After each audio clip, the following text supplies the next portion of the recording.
स्वागत है आपका। मैं हूं आपके साथ हिमांशु दीक्षित और शुरुआत करेंगे इस वक्त की बड़ी खबर से। महाराष्ट्र के अमरावती में उमेश कोल्हे की पोस्टमार्टम रिपोर्ट में बड़ा खुलासा हुआ है और रिपोर्ट में बताया गया है कि उमेश कोल्हे की दिमाग की नस कटने की वजह से उनकी मौत हुई। रिपोर्ट में सांस, खाने की नली कटने की पुष्टि हुई है, साथ ही आंख की नस कटने की भी पुष्टि हुई है। पोस्टमार्टम रिपोर्ट में इस बात की पुष्टि की गई है कि गले पर 5 इंच चौड़ा, 7 इंच लंबा और 5 इंच गहरा जख्म पाया गया है।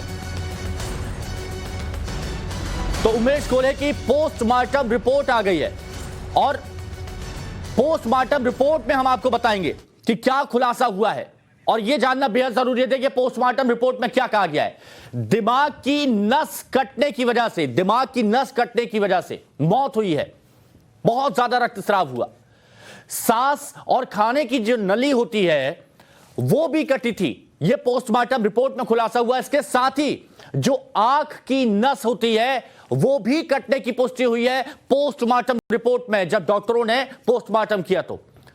और यह भी आपको बता दें कि देखिए 5 इंच चौड़ा, 7 इंच लंबा और 5 इंच गहरा जख्म यहां पर था, घाव था जो चाकू से, धारदार हथियार से हमला किया गया और हमला इस तरह हुआ कि तुरंत मौत हो जाए। यानी आप समझिए कि कैसे ट्रेनिंग दी गई होगी कि हमला ऐसे हुआ कि तुरंत मौत हो जाए। और आपको याद होगा उमेश कोल्हे के बेटे ने कहा था कि 10 सेकंड में क्या हुआ कुछ पता नहीं चला।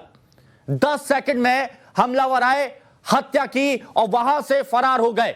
यह उमेश कोल्हे के बेटे साकेत की तरफ से कहा गया था और वही इसमें बताया गया कि हमला इस तरह से हुआ कि तुरंत मौत हो जाए। यह पोस्टमार्टम रिपोर्ट में खुलासा हुआ है। जब डॉक्टरों ने उमेश कोल्हे की डेड बॉडी का पोस्टमार्टम किया तब यह राज आया कि किस तरह से उनकी ट्रेनिंग थी, किस तरह से उनको ट्रेन किया गया था।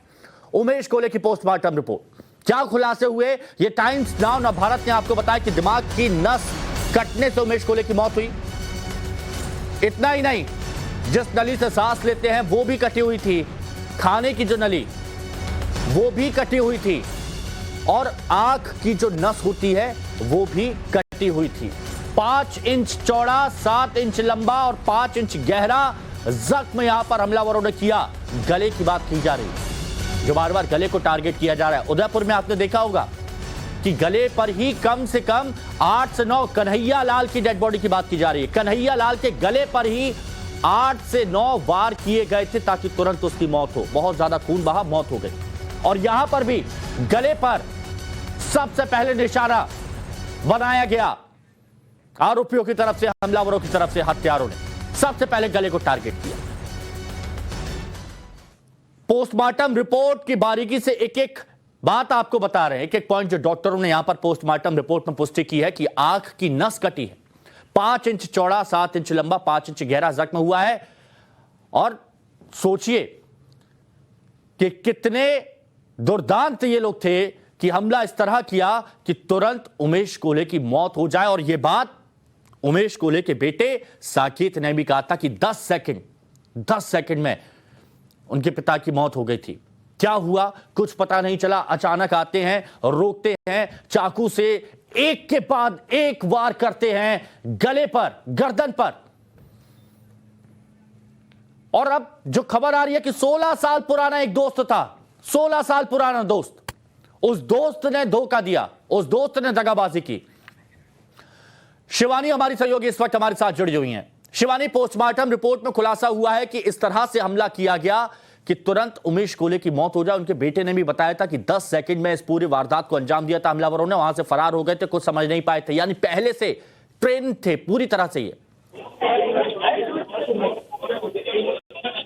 देखिए, यहाँ पर एक बहुत अहम जानकारी स्टेटमेंट के आधार पर भी आ रही है, साफ तौर पर, जहाँ पर बेटे ने पूरी जानकारी दी है कि कैसे उस रात की पूरी घटना घटी।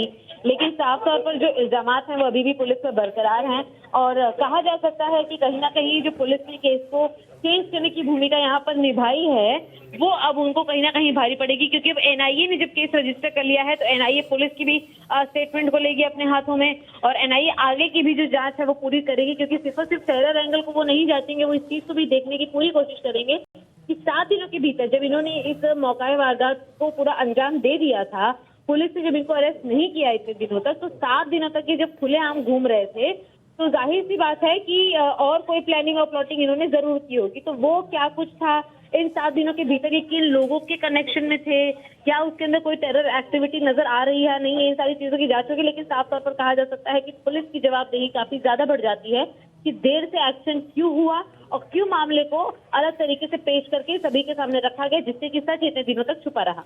और ये सच अब सामने आ रहा है। शिवानी, आप हमारे साथ बने रहें। एक और बड़ी खबर इस